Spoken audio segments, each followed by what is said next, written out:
والصلاة والسلام على رسول الله وعلى آله وصحبه وسلم.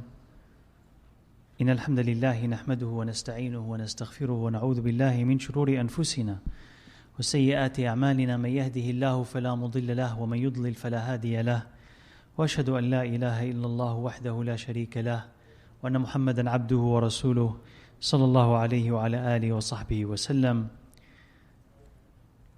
Last time we talked about, or we began the chapter on selecting في اختيار العلم, selecting the type of knowledge that you want to learn, and selecting your teacher, and then selecting your companion. And we did not reach that part about selecting your companion, so this is the part that we will cover inshallah today, then move on to the next chapter. And for anyone who has the book and is interested to know, we're on page 26, if you have the book in Arabic. So, before we go into the selection of the companion, there is two verses of poetry attributed to Ali ibn Abi Talib, radiyallahu anhu, where he says, لَن تَنَالَ الْعِلْمَ إِلَّا بِسِتَّةٍ سَأُنْبِيكَ عَنْ مَجْمُوعِهَا بِبَيَانِ. He says, you're not going to attain knowledge until you have 6 things, and I'm going to tell you what they are. So he says, ذكاء وحرص واصطبار وبلغة وإرشاد أستاذ وطول زمان. He says his ذكاء on intelligence, that you have this aptitude to learn, that's something that is natural. But even that natural thing can be cultivated, can be enhanced. With knowledge, with learning, as you memorize, you'll be able to memorize better. As you reason, you'll be able to reason better. So there is this natural aptitude, but at the same time, right, it can be enhanced. وَحِرْصٌ, eagerness, that you must want it. So you have this natural aptitude, but at the same time you must want to learn. If you don't want to learn something, you're not going to learn it. Even though you have the ability, you're not even going to be able to learn it. وَاصْطِبَارٌ, patience. So you may be able to, physically, mentally, you may want to, but if you don't have patience, you're not going to learn it. You're not going to be able to stick it out to learn anything. And that's anything, any type of knowledge. And by the way, whatever we are talking about applies to all types of knowledge, religious and non-religious. Though our focus is religious knowledge, but you can take all of that and apply it to non-religious knowledge as well. So if you're not patient, let's say with math, with science, you're not going to learn it. Even though you say, I like it, but I don't have the patience to stay with it, to understand its complexities, you're not going to learn it. وَبُلْغَةٌ, provisions, that you have enough to live on. So that physical part, that I have enough money, and I'm going to come back to it inshallah. At least a minimum. They'll be able to eat, be able to drink, and then devote the rest of my time to learning or seeking this knowledge. وَإِرْشَادُ أُسْتَاذٍ, and the directions of a teacher. That the teacher will tell you, read this book, not this book. Study this first, the second, and then the third. So that is going to ease you into knowledge rather than trying it on your own. So whenever you have a professor, whenever you have a teacher, that professor and teacher's knowledge and experience will be able to ease you into whatever you want to learn. Rather than if you try it on your own, you may not succeed. وَطُولُ زَمَانِ, and then length of time. So if you start seeking knowledge today, you're not going to graduate as a scholar today. And if you started this week, by the end of the week, you're not going to be a scholar. And you may say to yourself, on when? And I'm tired. If you're impatient, you say, okay, I'm tired. I've already, studied one book, but I don't feel that I have enough knowledge yet. If you think that seeking knowledge, any type of knowledge, is just a matter of days or matter of weeks, you're greatly mistaken. It should take years and years. But at the end of those years, you'll notice enough accumulation of knowledge that you say, I have enough. So you have to be patient. Patient to be able to stick with a book, but patient also to persist upon the path until you attain that knowledge. So it's a combination of your own natural ability, but also eagerness, patience, and outside help. And to be able to continue to learn until you be able to accumulate this knowledge. And the thing that I said I wanted to go back to when he said, وَبُلْغَةٌ, provisions, that you need to have enough to eat, enough to drink, enough money. So some of the ulama of the past, you want to see how this applies today, but some of the ulama of the past, were able to live and dedicate their entire life for ilm because they inherited money. They were, more or less rich, or at least they had enough to spend on. This person had a property, had a house, they could just go and sell this. Their father had left them property, money, they were able to spend it on seeking knowledge, spend all of it, but they spent it like that. Others, they were not rich. So they actually went through really difficult times. They lived on subsistence level of living or less. They would go hungry for days. So that also is another option, that a person may not have enough, but they have such love for ilm that they could live on less what an average human being lives on, go hungry for days, not complain, in order to be able to accumulate this knowledge. Now, of course, this is more and more difficult today, because life today puts on you a lot of obligations and gives you a lot of burdens. So what people were be able to do in the past is not necessarily something that you can do today. So you have to balance between religion and the dunya and understand your own obligations, where you stand. That is, if I have a wife and I have children, I cannot say, I'm going for knowledge seeking, take care of yourselves. Right? I can't say this. I know I have elderly parents who need someone to take care of them. I can't say, I just want to study Islam, you take care of yourselves. That's not right. So you need a balance. And some of us, subhanAllah, are not here and are not there. And if they're not out there pursuing non-religious knowledge, college, university, working, earning degrees, earning money, so they're not there, but they're also not really dedicated seekers of knowledge, but we are in the margin, in between. Some of us feel out of place. That is, the outside world is, we don't fit, it's scary, it's uncomfortable.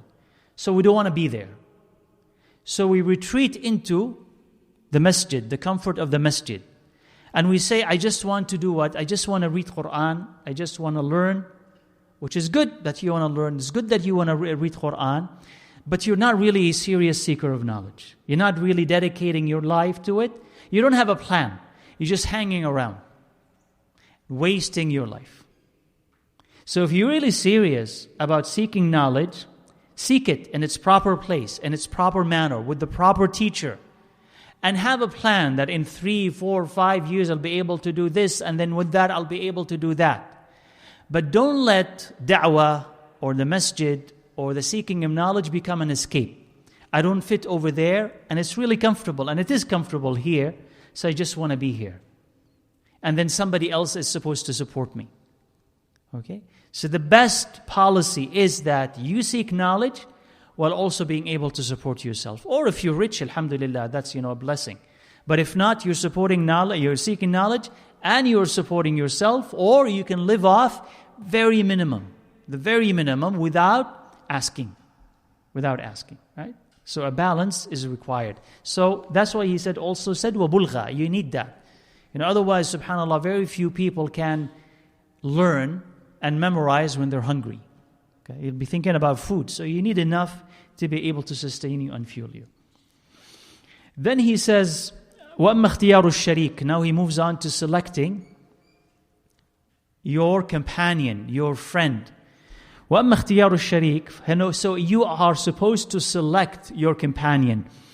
Al-Mujiddu, Al-Wari'u, meaning the one who is serious, the one who is pious, the one who wants to understand, the one who wants to study. And you run away from the lazy, the one who only talks but doesn't do anything, the one who wants to play but is not serious about their life. So he's saying that when you want to seek knowledge, you have to also, you'll naturally have a companion with you. You must have. Because that companion will support you and you'll be able to support them. You typically do not seek knowledge on your own. So you'll have a companion. So who is this companion? It says you select. Like have you selected your teacher, you're going to select your study partner or a study group. So when you select, listen, for instance, you want to select your major and you go and select your major. But then you go and you select your classes and courses and you select your professor at a college or your university. But then after you go and after you attend, don't you need to study? Okay, I need to study. So some people are okay with studying on their own. But others, no, I need a study partner. So who is the study partner? Well, you're going to study them based on what you want out of that partnership. If you want to be an A student, what do you look for? The person who's going to help you become an A student, the one who's serious about it. But if you're interested in only being a B student, you look for B student. If you want a person who I'm going to study with, but at the same time have fun with, well, that's your criteria then. So he is saying here that if you are going to seek a partner, a friend, that friend should be one serious about this knowledge, so that could rub off on you. So that partnership can teach you something. You can teach them, but they can teach you as well. And you have to run away from that person who wants to waste their life. Because that, you're going to absorb that as well. And he says, the poet had said, عن المرء لا تسأل وأبصر قرينه فإن القرين بالمقارن يقتدي. He says, if you want to ask about someone, don't ask about him, ask about his friend. Because he is going to be copying his friend. You're going to be copying whoever your friend is. Right? فإن كان ذا شر فجنبه سرعة. He says, if that person produces evil or is an evil person, is a corrupt person, then quickly run away from him. وإن كان ذا خير فقارنه تهتدي. But if you find him to be virtuous, then seek his companionship and you'll be guided. So as your friend, you're going to be. Even if you begin to be, or originally you're okay, originally you're righteous, originally you're dedicated, but if your friend is otherwise and is different, you are going to be like the friend that you've adopted. No matter what the character of that friend. Because الطبع سراق, right? People's nature, we steal things from each other. How he talks and how I talk. After a long time of companionship, we're going to start sounding like each other. Using the same words, same jokes, same expressions. What I focus on in life, what he focuses on in life. After some time, we're going to be alike. So we're going to be merging together. Why? Because that companionship is going to allow us to acquire from each other things. Whether we like these things or not, but we're going to be acquiring from them things. Especially interest in life and goals. Right? So he said, in another, verses of poetry, he says, لا تصحب الكسلانة, etc., etc. He says, عدوى البليد إلى الجليد سريعة. He says the infection, right? So the non-serious or the al-balid, the one who's, lacks understanding, he says, he can infect you easily, even if you're smart. He can infect you very easily. Like he says, like a hot piece of coal, if you put it among the ashes, it dies out. So you could be like that hot piece of coal. If you put it on wood or on material that is flammable, it's going to produce fire. But if you put it and bury it in sand, it's going to die. So whatever in you, whatever interest, whatever potential you have, your environment is also going to determine what's going to come out of it. You may have all the potential. There may be great things lying ahead, waiting for you. But then your surroundings. Where did you put yourself? Who is around you? What are they telling you? Where are they directing you or misdirecting you? That is going to affect you. So selecting a friend is nothing to be taken lightly. He says also, إن كنت تبغي العلم وأهله أو شاهدا يخبر عن غائب فاعتبر الأرض بأسمائها واعتبر الصاحب بالصاحب. He says, if you want to know or you want to really seek knowledge and you want something to tell you, a present thing that will tell you about what is hidden, he'll tell you فاعتبر الأرض بأسمائها. You want to know about a piece of land, even before you visit it, consider its name. So for instance, a piece of land is called a garden or a bustan. You know what about it? It's fertile, has a lot of plants in it, right? Maybe a lot of animals. Just from the name, garden. Another piece of land is called a desert. Before you visit it, what do you know about it? And there's nothing there. So فَاعْتَبِرِ الْأَرْضَ بِأَسْمَائِهَا. The name of a land tells you about the nature of that land. That's why we call it such and such. وَاعْتَبِرِ الصَّاحِبَ بِالصَّاحِبِ. And consider the companion to be evidence of that companion, the other person that you have not seen. Tells you about his nature. So sometimes, for instance, you don't know about a person. Who is he? What type of person is he? He comes and he wants to marry your daughter. You don't know much about him. You can ask about his friends. Not ask his friends, you can ask his friends about him, but even before that, find out who his friends are.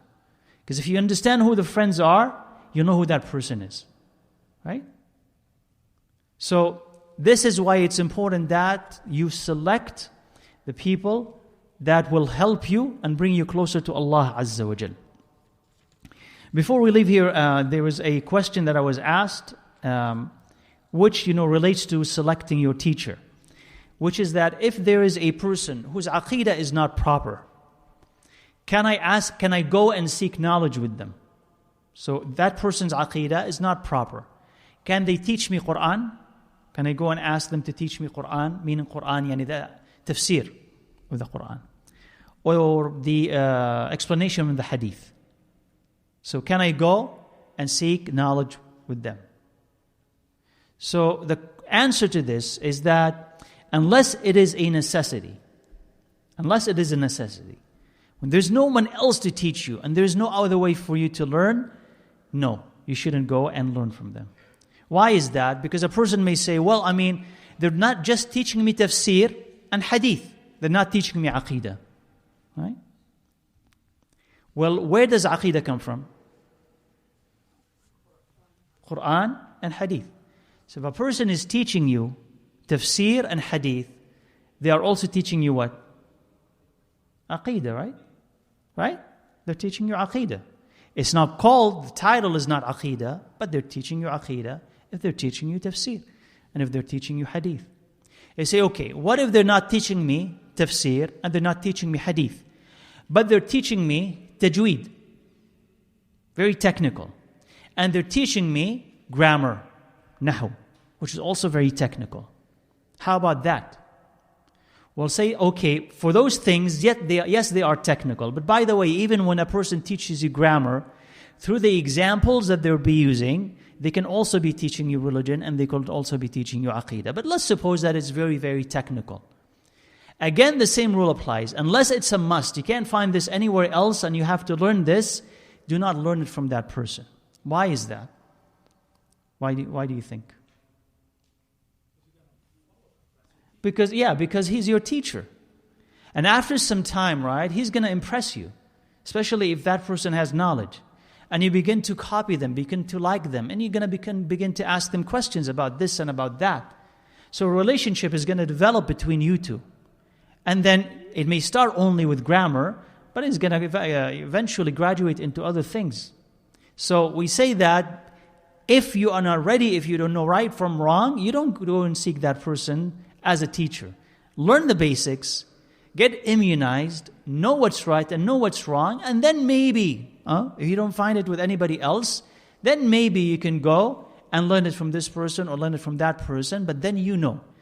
You have all the ammunition that you need to protect yourself from shubuhat, from doubts about aqeedah. Right? So is that clear, inshallah? Okay.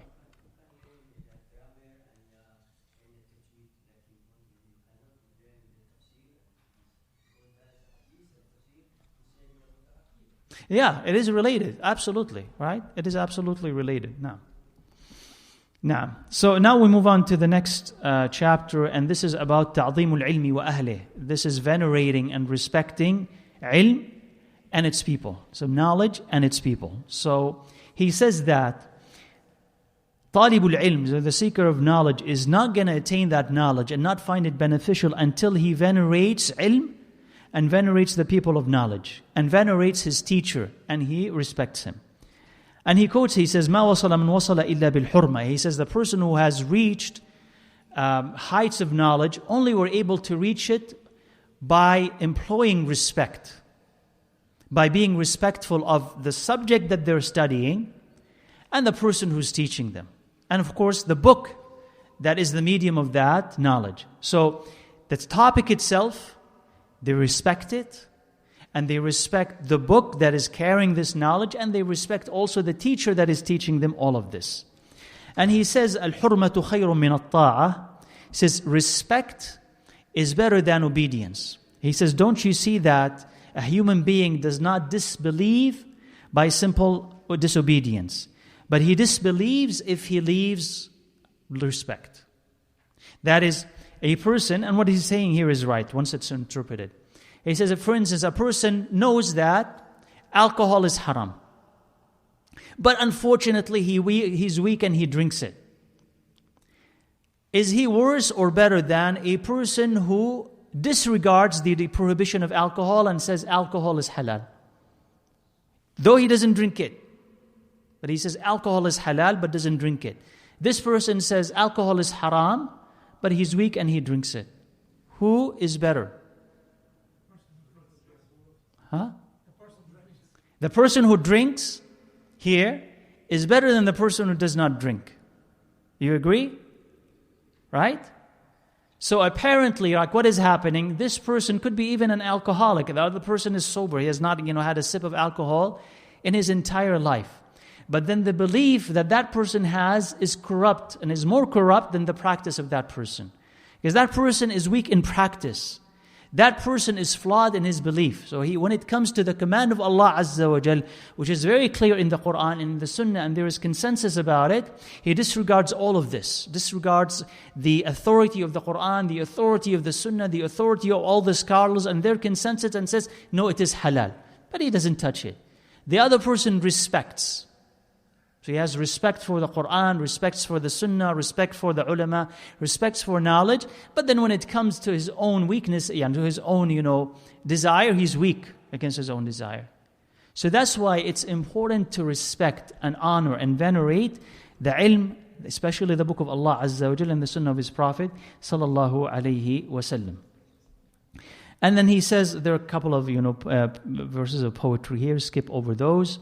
He says, فَإِنَّ مَنْ عَلَّمَكَ حَرْفًا وَاحِدًا مِمَّا تَحْتَاجُ إِلَيْهِ فِي الدِّينِ فَهُوَ أَبُوكَ فِي الدِّينِ. He says, if somebody teaches you something, says just one sentence or one word that you need religiously, he becomes, in a sense, your father.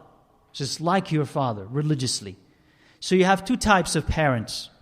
You have your biological parent who had given you life, and you have your religious parent who had given you life, maybe not one person, right? Maybe you lost several, right?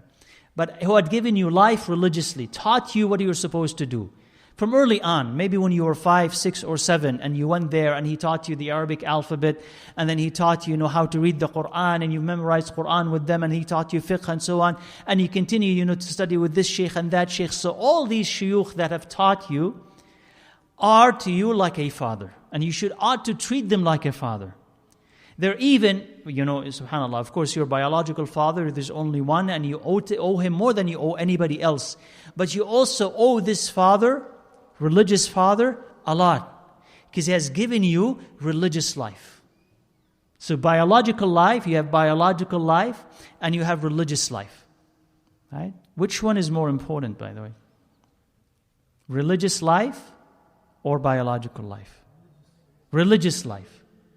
Because biological life, of course, is essential. Otherwise, you would not be alive, physically alive. But what is biological life without being religiously alive? Without knowing Allah Azza wa Jal. That existence is doomed. That's existence as if it's non-existence.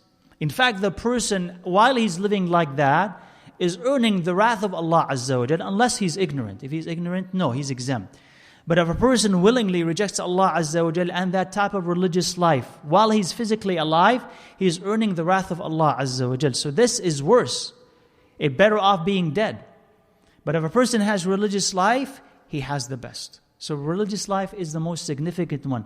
So if somebody, even subhanAllah, someone who is, long dead, but you open a book and you read it, and that book changes your life, or that person has a favor upon you.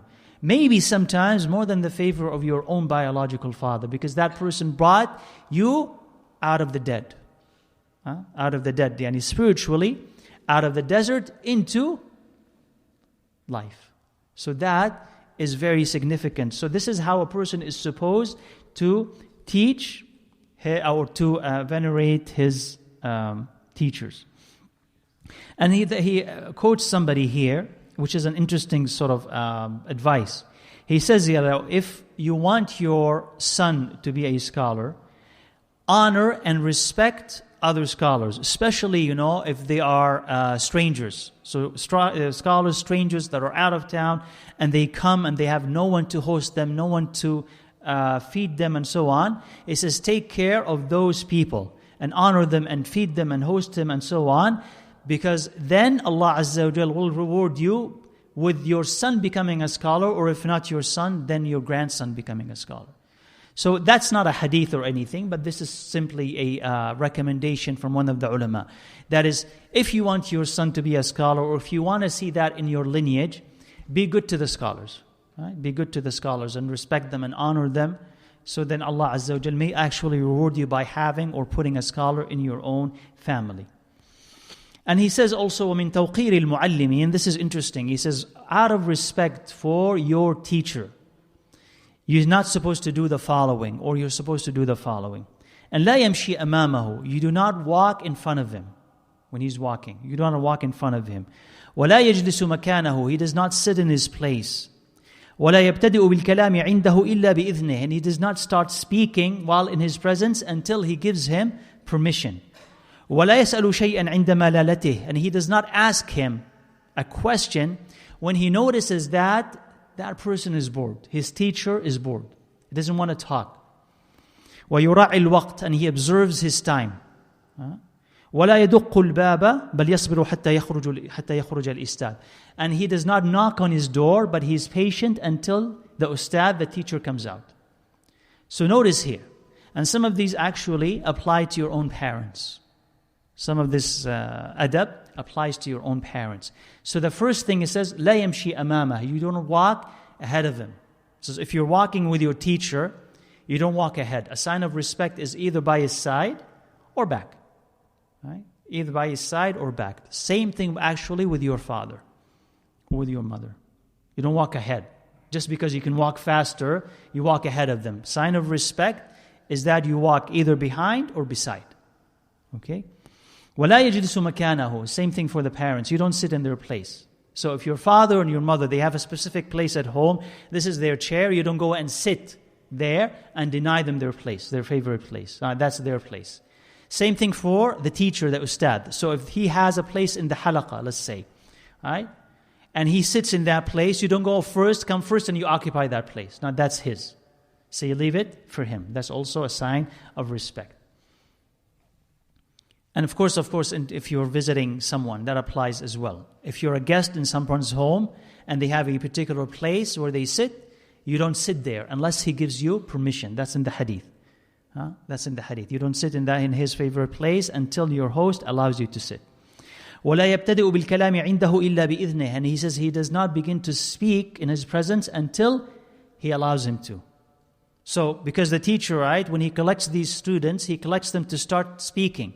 He says, okay, don't start talking, because that is going to upset him. And that's going to be interpreted as you being rude and lacking manners. You don't start talking. Let him start talking. Let him say, who has a question? And then you start. But don't start talking until he talks. Right? وَلَا يَسْأَلُ شَيْئًا عِنْدَ مَلَالَتِهِ, he says, and don't ask him something when he is bored, when he's tired. Right? And he's going to be talking here about how you're supposed to be patient with your teacher. He's going to soon, inshallah, mention it. How you're supposed to be patient with your teacher. And some of the ulama here, we got to understand something about human nature, is that even if a scholar is a scholar, does he ever escape being human?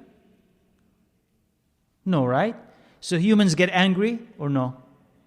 And they get upset, and they get bored, and they get tired, and they get sleepy, and they get hungry. Right? So it's the same thing. A scholar, and some of the scholars of the past, if you read about them, right? Some of the scholars of the past were difficult. Yani that students had to go beg them, please teach me one hadith. Just one hadith. Because just he had it that day. Or the scholar just simply does not feel that he wants to teach. He just is bored. He's not going to please teach me one hadith. He says, no, not even one hadith. He just closes the door. Right? So, a scholar, yes, he's a scholar and he's an alim and he has a lot. And if you're not patient with him, you're not going to get what he has. So, you have to avoid upsetting him. You have to avoid upsetting him and understand that he may have a character, he may have specific, likes and dislikes. So you must understand that. So when you know that he's bored, when he's angry, when he's sleepy, when he's tired, don't go and call him, don't go and ask him, don't go and stop him and say, because he's going to be fed up after some time and he's not going to answer any of your questions. So you got to also, out of respect, but also out of wisdom, know when to ask and how many questions, etc., etc. وَيُرَعِي الْوَقْتِ, and also you observe the time. Right? So if he has said, for instance, I'll teach from this time to that time, or you can call me from this time to that time. Okay, you can call me at 8 for questions. That's not 8:05. Follow me? 8 o'clock is what? Not 8:05, not 8:10, not 8:20, not 8:30, not 9 o'clock. That's not it. وَيُرَعِي الْوَقْتِ. So if he tells you, you can meet me now at 7, it's 7. 7:01, you're late. Right? And if we were living back then, when the scholar was really strict, they say, under the punishment for you, a whole week you're not going to learn anything from me. Just to learn discipline. And it's important actually. Today we can't do this, right? That's hard to do this today. Because you say, oh, look at this alim and what he is, and he should have manners, and he doesn't have manners. Where are the manners of the Prophet? So, I mean, you're going to lose. You're going to lose if you do this today. But, really, effectively, you should be very punctual, right? Very punctual. So if he says, meet me at this time, talk to me at this time, you have 5 minutes, you have 10 minutes, that's it. Right?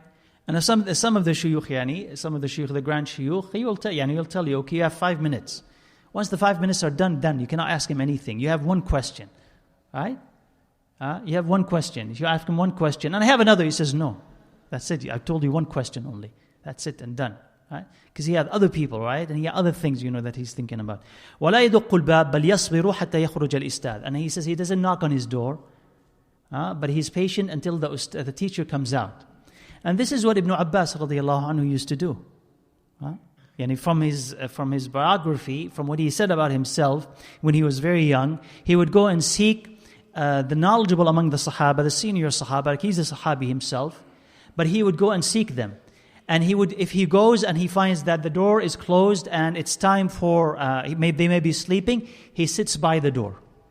And it's hot and it's windy and it's dusty, but he sits by the door. Until that teacher comes out, until that Sahabi comes out. And he finds there Ibn Abbas, the cousin of Prophet sallallahu alaihi wasallam.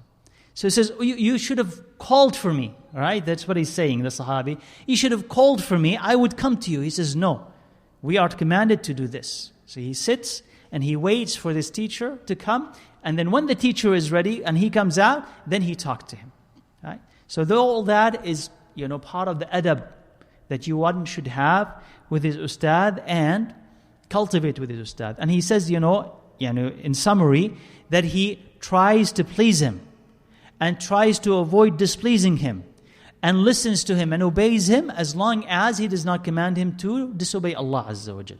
So if he asks him to do things and that's not a ma'siyah and that's not a sin, he complies and he does what his teacher is telling him.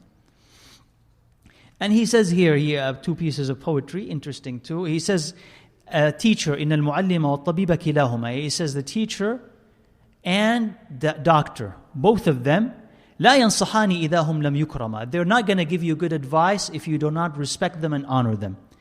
فَاصْبِرْ لِدَائِكَ إِنْ جَفَوْتَ طَبِيبَهُ. He says, so if you displease your doctor, just be patient with your sickness. Right? If you're patient with your doctor is not going to give you any good advice. They're not going to give you any good medicine, no good prescriptions. They're not going to listen to you. So be patient with your sickness. وَقْنَعْ بِجَهْلِكَ إِنْ جَفَوْتَ مُعَلِّمًا. And be patient with your ignorance if you displease your teacher. So because you need both of them. So I need the doctor, right? I don't know if they can do this today, but you need your doctor. So I need to please my doctor and make sure that he's in a good mood so that he gives me the attention that I need, and so he gives me the medicine that I need. Otherwise, go to another doctor. That's it.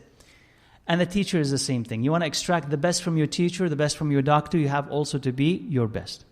And he says here, tells us tells a story of the Khalifa Harun al-Rashid rahimahullah.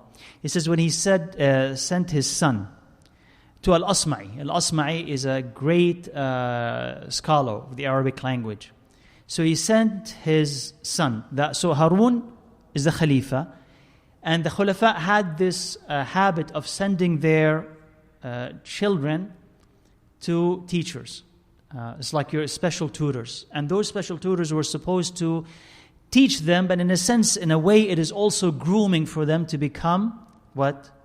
Future Khulafa, future caliphs. So they are being groomed, they are being trained, they are being educated. So that's a special type of education for them.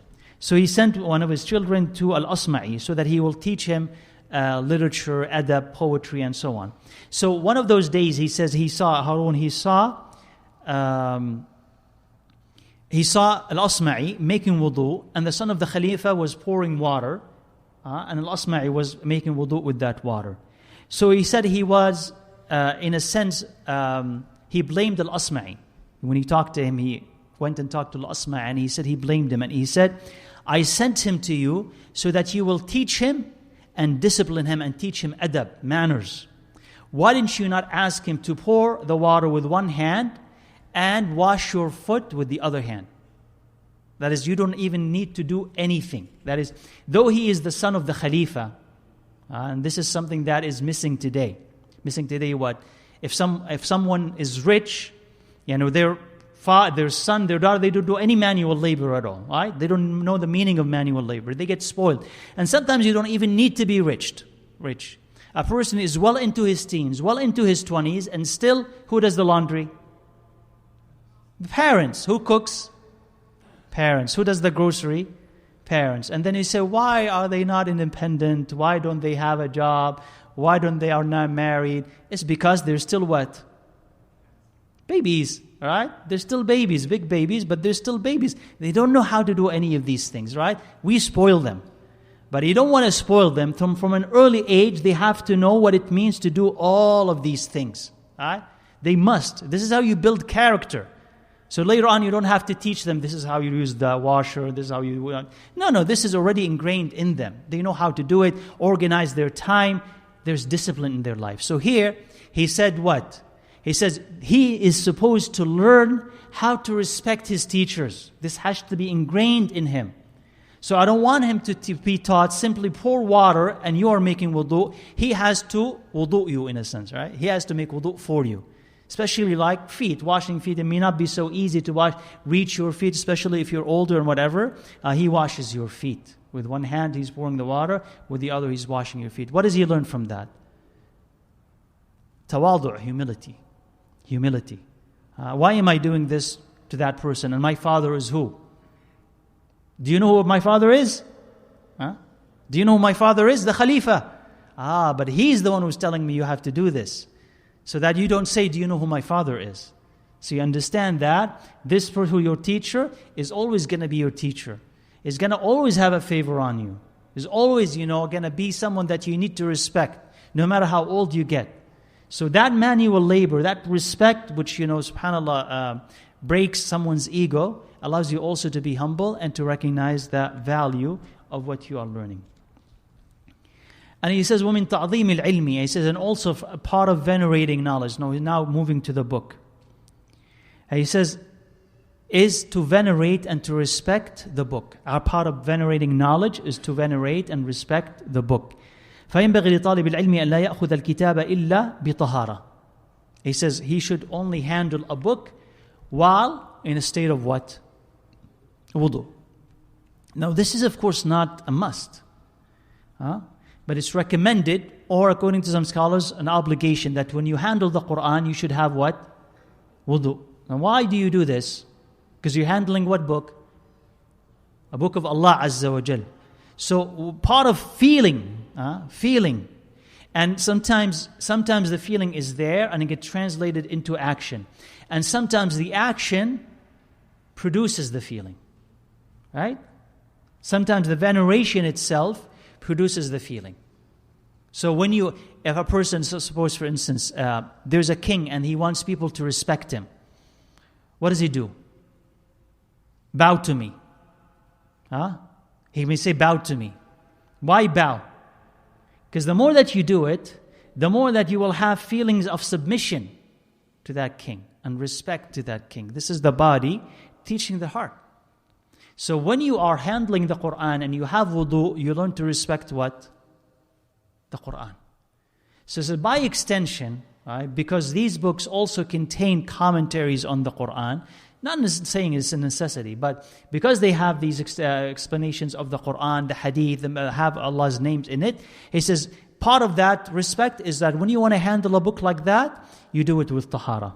And he quotes here somebody who says about himself, he says, I was able to attain this knowledge by respect, because I've always, when I handle these papers, I always had tahara. I always had wudu in me. So that tells you about the amount of respect that a person has to what is inside the paper. The paper itself is meaningless, it's just paper, but what's inside that paper is important enough that the person will only touch it if they have tahara. Similar, subhanAllah, to Imam Malik, rahimahullah, is that if he wants to give a dars, a lesson about hadith from his muwatta, that's mainly what he was doing, he would only do it upon tahara. And only before he does it, he goes into his home, he puts on perfume, he puts on nice clothes, and he comes doing this. Why does he do that? Because of the subject. Because of the subject. Right? Otherwise, you can come up, with, as we said, stained clothes and whatever, and smelly clothes, and you can do. And you could say the same thing, but it will not have the same effect on you and on the people when you do that. So it's not part of respect if you don't pay attention to how you're handling the book and how also how you're dressed. And he says, he quotes another person, and that person says about himself, he says, كَانَ مَبْطُونًا فِي لَيْلَةٍ. He had stomach pain, something like a diarrhea or something, or gas, in one night. وَكَانَ يُكَرِّرْ. And he used to repeat, either sit, to repeat what he had memorized, or repeat reading parts of his lesson. And he said he made wudu that night 17 times. Because he used to repeat what he's supposed to memorize to study. And of course, he had stomach pains. So he would break his wudu, make wudu again, and study. And then break his wudu, and so on. So he said he did it in one single night, 17 times of wudu.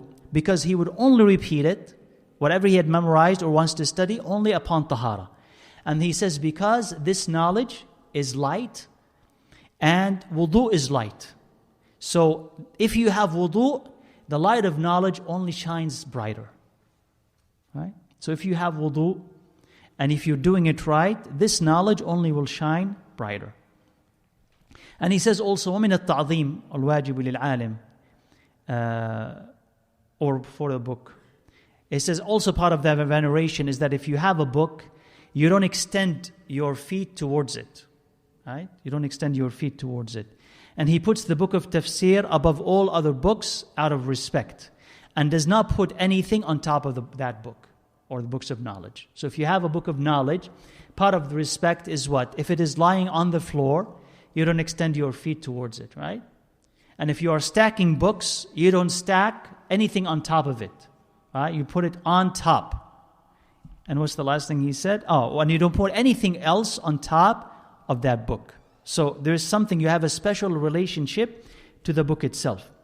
And he says also, حكي عن الشيخ so and so, he says, إنه قال ما قرمطنا ندمنا وما انتخبنا ندمنا وما لم نقامل ندمنا. He says, there were some reasons for his regret in dealing with the book and what he was writing on the book. He says, ما قرمطنا ندمنا. He says, if we wrote on the margins of the book, right, in a cramped style, there's a very small letters. He says later on, when we did that, we regretted that we've done that because it was hard to what? See it later. So like sometimes when you're young and you're writing on the margins of the book, top, side, bottom, and you're writing very small. He says now you know, now you can see it. Later on when you need glasses, when you're older, you can't see it. So we regretted writing in that fashion. And he says, وَمَنْ تَخَبْنَا نَدِمْنَا. He says, when we're writing summaries or when we're writing notes on the side, he says, when we were summarizing without an explanation, later on when we came to read it, we did not understand it because it had lacked an explanation in it. And I don't know if you take notes when you're writing or not, whether it's on the side of the book or on a different, in a journal. But sometimes because you just studied this, it's still fresh in your mind, you may write a summary of it, one sentence. That sentence may not be even complete. Come back a month later, you read that sentence, you won't understand what you wrote. It's only then that you understand it. But now you forgot that lesson, you're looking at what you wrote, and it doesn't make sense. What is this? Right? It's like even it's incomplete. So he says, intakhabna, if you want to select, write complete sentences, and in a way that later on, if you were to read it on its own, you'll understand what you actually wrote. Right? And he says, وَمَا لَمْ نُقَابِلْ نَدِمْنَا. He says, وَمَا لَمْ نُقَابِلْ نَدِمْنَا. That is, if we wrote something, but if we did not cross-check it with something else, compare it with the original, right? Then we will regret it later, because whatever we wrote or whatever we have selected would be inaccurate. But it's interesting about what? That is, when you are reading, actually part of what's advisable, recommended to do when you are reading is to take notes. Whether you can do, and you can do it in two ways, right? As you are reading, right, on the margins, right, on the side, you take notes. And that note could be a summary of what that paragraph has said, or a very interesting point in it that you did not find anywhere else, or something that is not understood, mysterious, and you need someone to explain it to you, right? Or a mistake that you found. So you make that. You leave it on the margins of the book. The second phase of it is that you go after you finish that chapter or after you finish that book, and you collect it all and you put it in the front or in the back, so that everything that is of importance in that book is available to you. So let's say, for instance, this book, right? You take notes, and there are some important points in it, right? After you finish this whole inshallah course, you go back and you take those important notes and you put it on one page.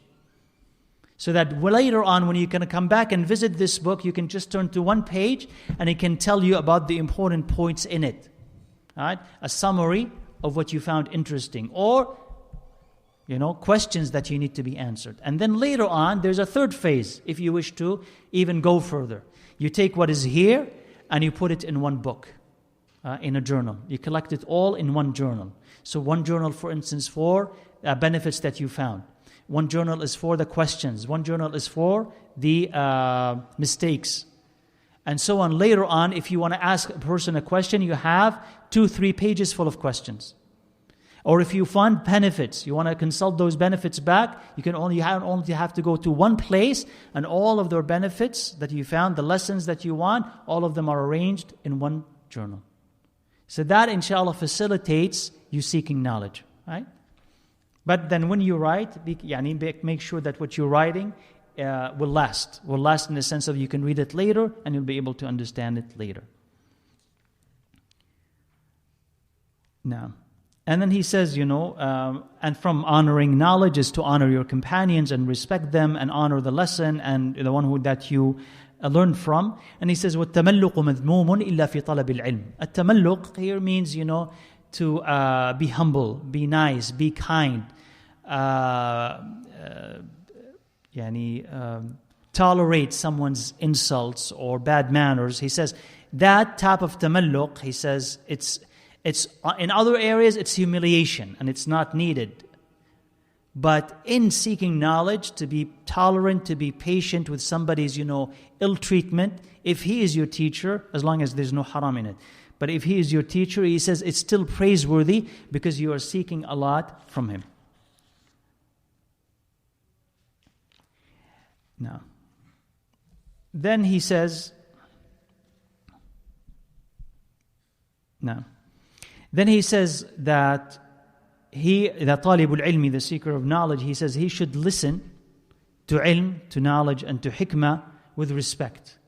Whether he's listening to it for the first time or listening to it for the 1,000th time. Whether it's the first time or 1,000th time, he should listen to it with respect. And he says, if you do not respect it at the 1,000th time, the way that you respected it the first time you heard it, then you're not really a person of knowledge. So sometimes you may hear an ayah and its explanation, or a hadith and its explanation. And you say, well, I've heard this so many times that I already know it.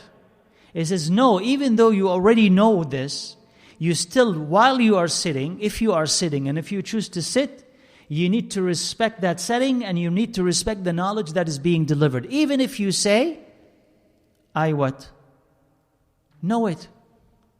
Because that you owe that respect to the Quran, and you know that respect to the hadith of Rasulullah sallallahu alaihi wasallam and to the statements of the people of knowledge. You owe them that respect. Even if you say, I know all of this. And if they said, if that has not settled in your heart, that you need to respect it, that there is barakah simply sometimes in listening. If that has not settled in your heart, then you're not of the people of knowledge. Because that knowledge did not benefit you. It will only benefit you when you start to esteem the name of Allah when the name of Allah is being mentioned. Hadith that when the mention of Rasulullah ﷺ is there, that you start listening. That's when you know that knowledge has started to benefit you. But when you're talking, just like in a halaqah, let's say, right? It happens with the sisters more than it happens with the brothers. You know why? Why? Because they're secluded, right? They're hidden. Like if they're here, they won't do it, right? But they're secluded. So that's why sometimes it's easier for them, I don't know if they're listening to me or not, but it's easier for them, right, to start talking while there's a halaqah going on. Well, that's no excuse. If you are present in the halaqah, then you're present what? In the halaqah. If you don't want to be in the halaqah, then you do what? You exit. Because part of the respect that you owe to the name of Allah Azza wa Jal, to the name of Muhammad sallallahu alayhi wa sallam, is that you listen and you venerate. Even if you say it's simple and I know this and that, okay, no, not. It's not. Because maybe Allah Azza wa Jal, first of all, may bless you because you're listening. This particular time. You heard it 100 times before, but Allah may bless you and forgive you because you're listening at this particular time. Second of all, maybe because you decided to respect the words of Allah and His Prophet, that Allah will give you extra knowledge just basically because you've listened. How many times maybe, I don't know if you had that experience or not, you've read an ayah, and you read this ayah how many times? And then one of those times you're reading this ayah and you discover something new in it. Does that happen to you? So this is an example of if you did not respect it at that time, Allah is not going to give you that knowledge in it. Right? Not going to give it to you. So when you decide, there's something in it, I want to listen, I'm looking, Allah gives it. So out of respect, Allah Azza wa Jal gives knowledge. If you lack it, knowledge is going to run away from you. Because you did what? You ran away from it. So that person should approach knowledge whenever he hears it with ta'zeem, with hurma. Somebody's talking about Allah, talking about His Prophet. Listen. If I don't have the ability to listen, then I exit because I don't want to, in a sense, desecrate that place. Then he says, rahimahullah, he says, this is going back to the teacher and going back to the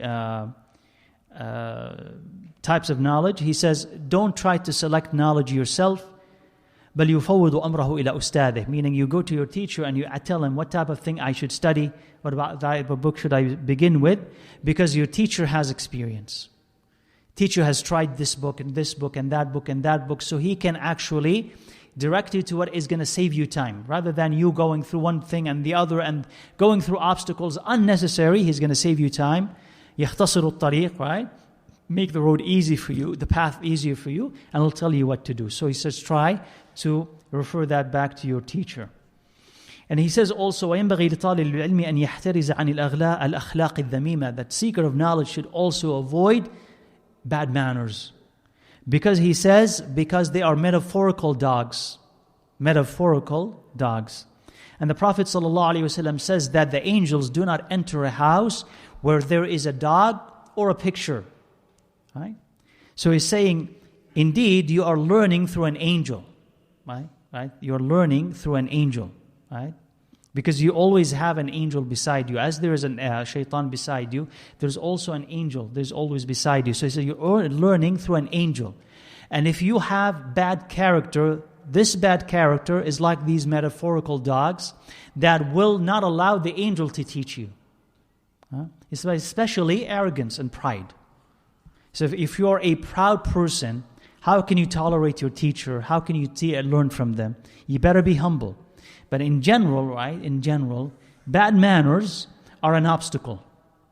If you're not patient, if you're not thankful, if you're not, you ask Allah for forgiveness constantly, if you're not good to your mates and companions, if you're not good to your teacher in general, if you have bad manners, then that is an obstacle between you and ilm. And if you are seeking ilm, if you're seeking knowledge, and it's not helping you improve your manners, then you must understand that that ilm is not benefiting you. Because what is the benefit of this ilm, by the way? We talked this about, right? We talked about this in, I think, maybe the first. What's the benefit of whatever we are learning? What is it? What do you want to do with it? To obey Allah Azza wa Jal, apply it. To take it and you apply it. So if you're learning the Quran and you're learning the Hadith and learning, the fiqh and all of this, but you only are storing it here in your mind, but it's not translating into anything physical, you know that there is a block. And then your obligation then is to remove this block, not to go and keep learning for more, accumulating and accumulating. You already know, but you're not applying that. But understand, why is there a block? Maybe you need to learn more to unblock this block, but you need to understand, why is there a block that is stopping me from? I know that lying is haram, but I lie. And why am I doing this to you? I know I should respect my parents, and I know all the hadith, but I disrespect them constantly. Okay, so why am I doing that? I know, for instance, that I'm supposed to be humble, but I'm anything but humble. I know that I'm supposed to pray on time, but I don't pray on time. So, okay, what is the benefit of whatever I'm learning if it's not making me a better Muslim, closer to Allah Azza wa Jal? So as we said, that knowledge becomes what? A hujjah against you, evidence against you with Allah Azza wa Jal and with people, but mainly with Allah. I taught you all of this. Where's the application? And there's none. So we're saying that type of knowledge is not real knowledge. So that's why al-akhlaq is the greatest reflection. I want to say it's the greatest reflection that you are learning, and you're learning the right thing, and what you're learning is benefiting you. And if you notice that you're on a path where you are learning, or supposedly you think that you are learning, but your akhlaq is getting worse and worse, that you're getting harsher and harsher with people, and you're looking down on whom you consider to be the masses, meaning you consider yourself, we are the knowledgeable and everybody else is ignorant and dumb. If you look at people like that, so you don't have rahmah, you don't have mercy. So as what you think your knowledge is expanding, your rahmah is shrinking. And rather than focusing on what unites the Ummah Muhammad sallallahu alaihi wasallam, you're just interested in bickering and fighting and discovering who's wrong and why they are wrong and so on. If this is the benefit of your knowledge that you're finding, and you're backbiting so-and-so and suspecting so-and-so and spreading groundless accusation about so-and-so, that's your main thing when you're becoming religious, then guess what? You're not really becoming religious, are you? You just look like you're becoming religious. And sooner or later, whatever you're doing is going to collapse, because it has no substance to it. You get what I'm saying? Because what you're doing is actually harming others, but it's harming you, and you won't be able to maintain it because it's empty here. You'll be able to get how many years can you keep backbiting, maligning, accusing so and so and so on? How many years could you do this? After some time, you'll find that you're empty here. I can't go on, and so you collapse. You will collapse. So that's not the type of ilm that a person, that's not even ilm at all. So you should always measure and check what you're learning by your application and by your manners and by your akhlaq and how you are with the people around you. And you find that, it's not really bearing any fruit. You need to pause and say, is the problem with what I'm learning, with my teacher, with the friends that I have around me, or with my own application that it's non-existent? There's a problem in one of these areas, and we should also try to see what the cause of that problem is. The last thing, inshallah, that we'll mention is that he says, just to illustrate or drive home the point that arrogance and knowledge, they do not come together. He says, al-ilmu harbun lil-fata al-muta'ali. He says, knowledge is the enemy of the arrogant, of the young who is arrogant. كَالسَّيْلِ حَرْبٌ لِلْمَكَانِ الْعَالِي. Like water, or like the stream of water, is an enemy to the highlands, to the mountains and to the hills. So water doesn't settle there. right? But it goes and leaves them, goes down and leaves them. And so if you're haughty and you are arrogant, also knowledge will leave you like water leaves a hill and a mountain. Right? So it's the same manner. So in order for you to be able to gain knowledge, to gain ilm, you got to be humble, first of all, with your teacher and also with your friends and companions and study mates who are learning from you, and also respect the book itself, inshallah.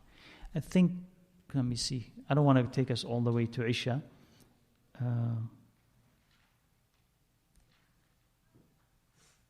Let's see, inshallah, if we have questions, and maybe if we have no questions, we can do just a little bit more, inshallah. Let's see if we have questions. تفضل.